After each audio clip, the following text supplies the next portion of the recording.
नमस्कार, मी कीर्ती गायकवाड। स्वागत आहे आपलं आय न्यूज 28 मध्ये।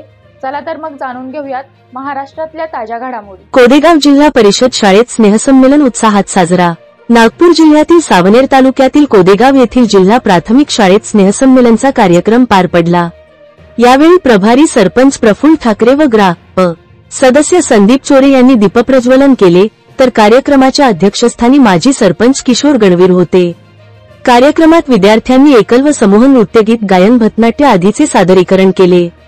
यावेळी प्रामुख्याने शाळा व्यवस्थापन समितीचे अध्यक्ष वसंता कांबळे, कैलास पटोळे, संगीता ठाकरे, सरपंच संगीता उईके, मंदा मानकर, दुर्गा उईके, मीनाक्षी गणवीर, सचिव माधुरी खंडाळे, ओमकार डोईफोडे, राजू उईके, नारायण लोखंडे, लक्ष्मण राऊत आदी मान्यवरांची उपस्थिती होती। कार्यक्रमाचे प्रास्ताविक मुख्याध्यापिका दुर्गा वंजारी यांनी केले, तर आभार शिक्षिका रत्नप्रभा मोहाडे यांनी मानले।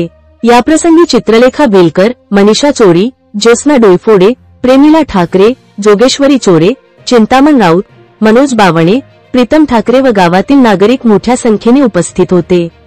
सावनेर तालुका प्रतिनिधी पुरुषोत्तम नागपूरकरची रिपोर्ट।